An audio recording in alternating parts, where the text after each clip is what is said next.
The Way Forward Part 1. How our foreign policy has gone from bipartisan consensus to divided confusion.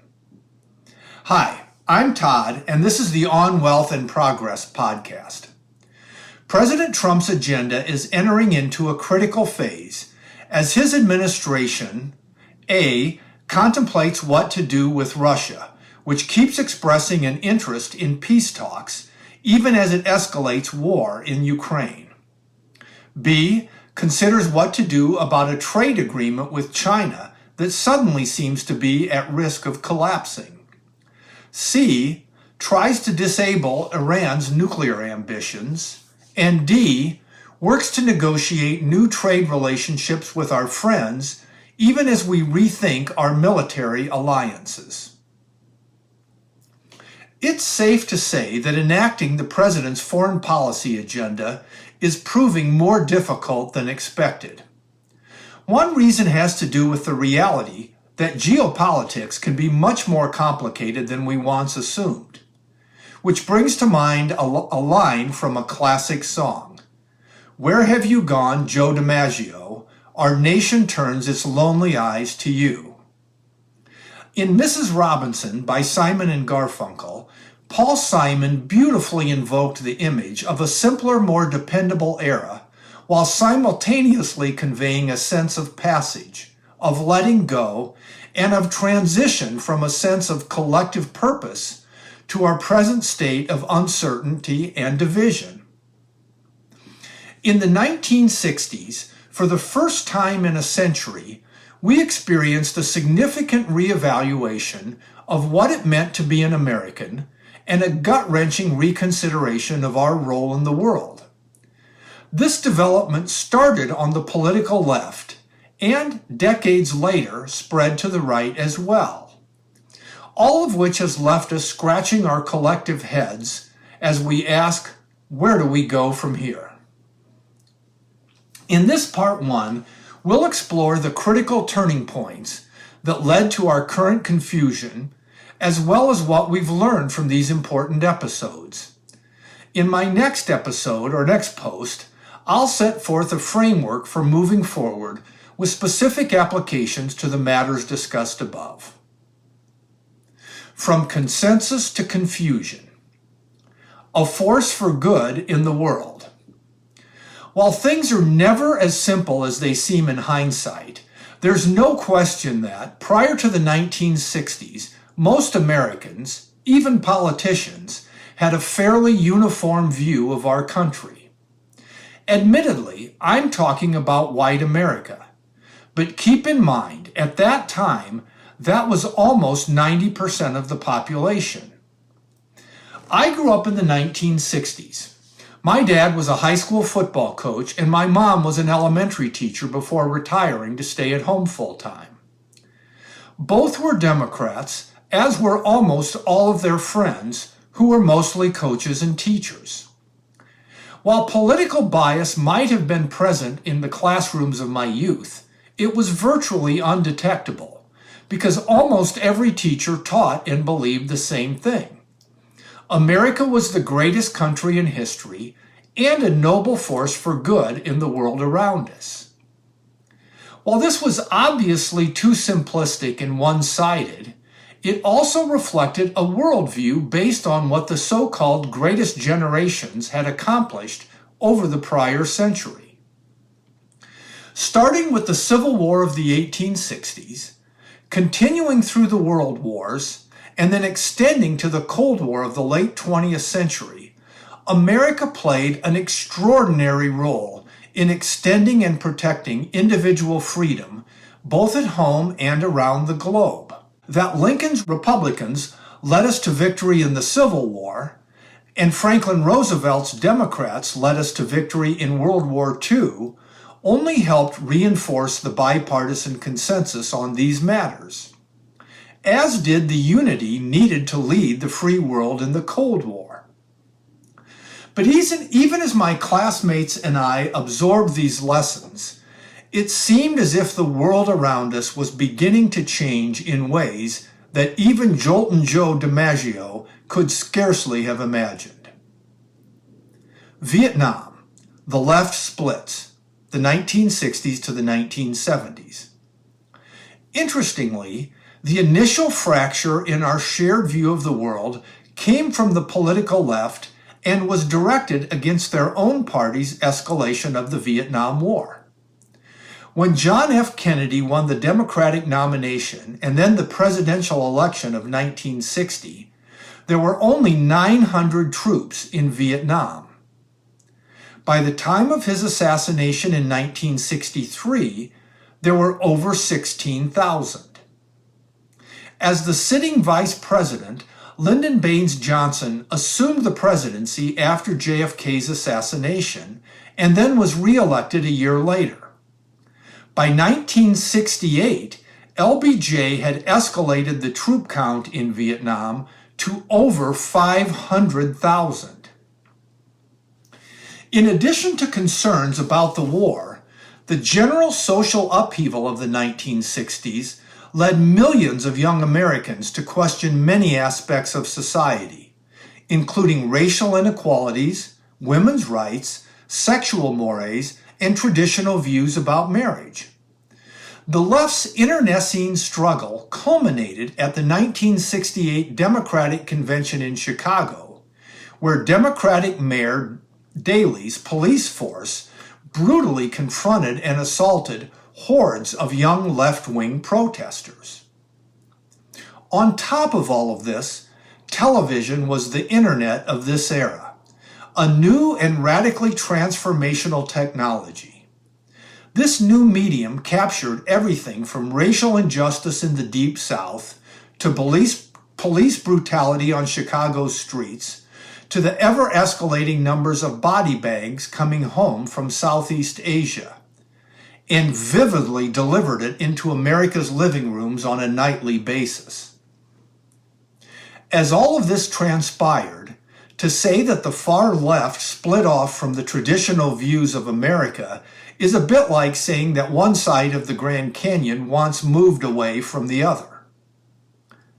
Additionally, and equally important, even Middle America, if not quite ready to divorce from its prior views, began to have serious doubts about what it was seeing on the evening news. In retrospect, we were all starting to learn, whether we realized it or not, that life can be far more complex than religion, fairy tales, and our history classes had taught us. Returning to the central point of this discussion, we were also learning that we are not infallible when it comes to global conflicts, and the realities of war are far worse, even for surviving heroes, than we had been led to believe. While many on the right will have a difficult time acknowledging it, the far left deserves enormous credit for helping to open our eyes to these realities. The Cold War, the right holds, the 1980s and 90s. In other posts of mine, see A Tale of Two Empires, I've discussed the enormous importance of Ronald Reagan's historic victory in the Cold War. There were two brilliant insights at the heart of Reagan's strategy. First, he recognized that communist command and control economies were no match for capitalism. In addition, and building on this belief, Reagan also knew that if we could unleash economic growth at home while committing a greater share of GDP to a military buildup, the Soviets would be unable to keep up with us. The later collapse of the Soviet Union proved him right. With respect to future policy, key lessons from the Cold War included: 1. Ironically, Reagan showed that the far left had been correct about Vietnam. We did not need to send our young men and women to fight in the battle in Southeast Asia in order to prevail in the Cold War. 2. Reagan demonstrated the incredible potential of capitalism, not only as a source of upward mobility, prosperity, and taking care of the less fortunate, but also as the best means to protect peace and stability. And 3, he also revealed the enormous geopolitical potential of isolating and excluding inherently dysfunctional authoritarian systems from our market-based economy. In addition to ending the existential conflict of the late 20th century, our victory in the Cold War also provided ammunition to those on the political right who continued to believe in the pre-Vietnam narrative as America as an unbridled force for good in the world. Then, our quick and resounding success in the Gulf War of 1991 provided additional confirmation to conservatives that they had been on the right side of this issue all along. But that too was about to change. The Iraq War. The left collapses and the right begins to fracture. The early 2000s. The triumphant victories in the Cold War and the Gulf War, plus the heightened sense of vulnerability resulting from the 2001 terrorist attacks on the World Trade Center, inspired renewed resolve and confidence, even among many on the left, as evidenced by their support for the Iraq War of the early 2000s. As the First Lady during the prior administration, then Democratic Senator Hillary Clinton presumably had better intelligence on weapons of mass destruction, or WMD, than anyone save the Bush administration. And she voted to go to war.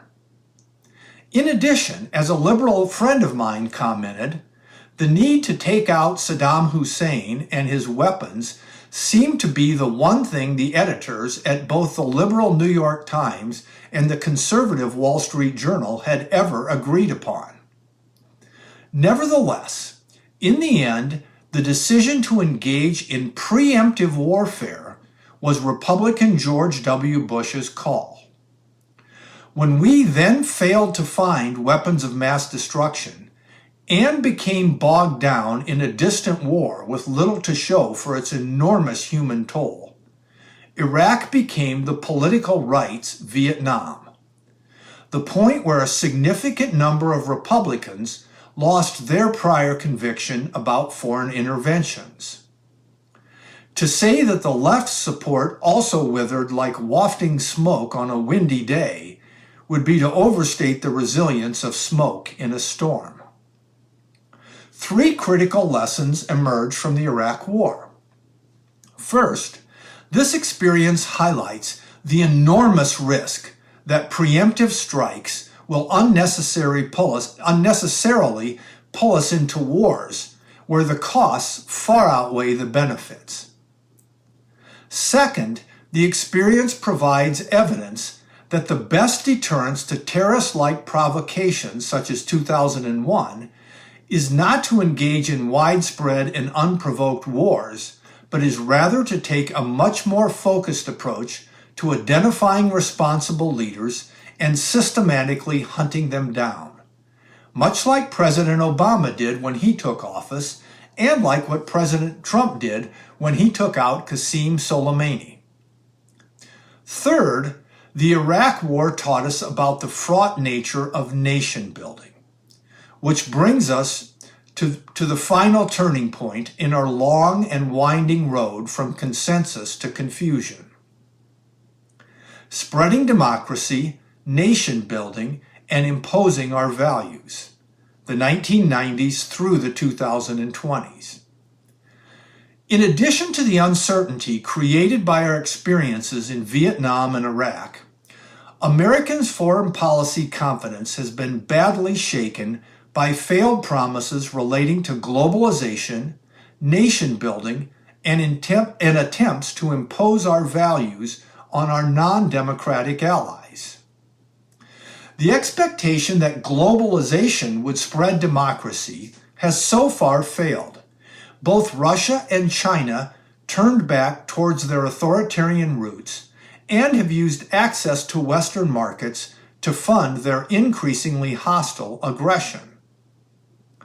George Bush's idea that defeating Saddam Hussein would help spread democracy, i.e. nation building, throughout the Middle East has not worked out as promised.